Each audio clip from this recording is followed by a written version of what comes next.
Bundys Garage, Bundy here. Hey, listen, today I'm going to do show you guys how to do a compression test on an engine. This is actually being done on a 5.7 liter GM.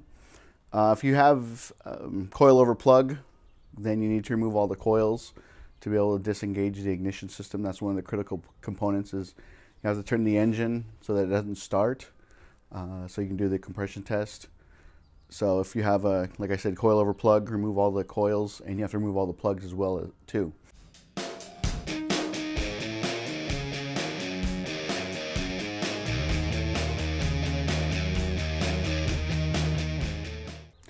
But one thing I did want to do, I want to do a shout out to my littlest and youngest fans, I believe. Annalie, Benjamin, and Felix. I want to say I love you guys. Thank you for watching. You guys are great. It cracks me up, the picture you guys sent me. But I love you guys. Your brother's on his way too. And so I just want to say hi to Annalie, Benjamin, and Felix. So let's get started.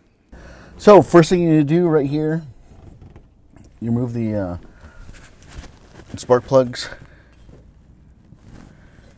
And I actually just got finished testing all of them. I wanted to show you guys how to do it as well. I believe I bought this, it's a compression gauge, compression tester. If I'm not mistaken, I got it from AutoZone a long time ago. But it has a relief valve once you crank over the engine. It's got a quick disconnect as well, so this end goes into the spark plug hole. This end gets plugged into the gauge itself. Okay, you can be pretty mobile with the line. It's a steel braided line. I don't know if it's steel all the way through, but you can disconnect it as well. After you do the compression test and you take your reading, you want to press this relief valve to get rid of any of the air that's compressed inside there. So, like I said, you take that in there.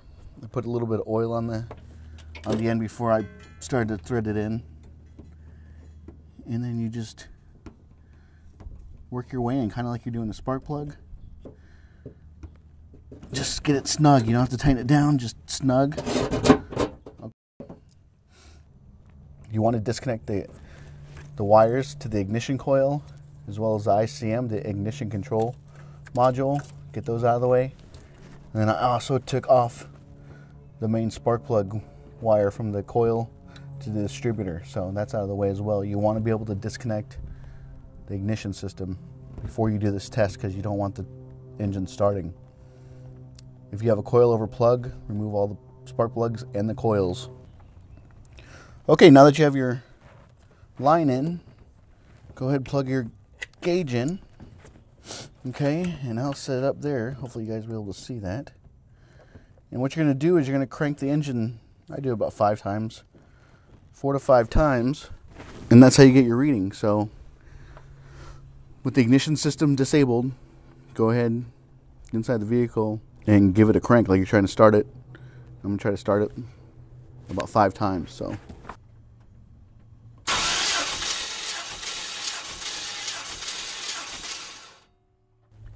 hit about 180, now it's dropping. So I'm not going to repeat the process for all of them, but that's what you do. You go around, you do a compression test on each cylinder. This 5.7 GM has 8, so you have to go around and go do all 8, and then you need to write down the results. Once you get all the results of all 8 cylinders, then you compare them and you make sure, I believe it's 10%.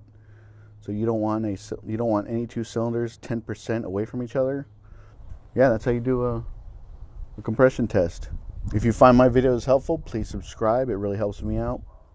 Questions, comments, concerns, you can email me at bundysgarage@gmail.com. And like always, I'll keep them rolling for you.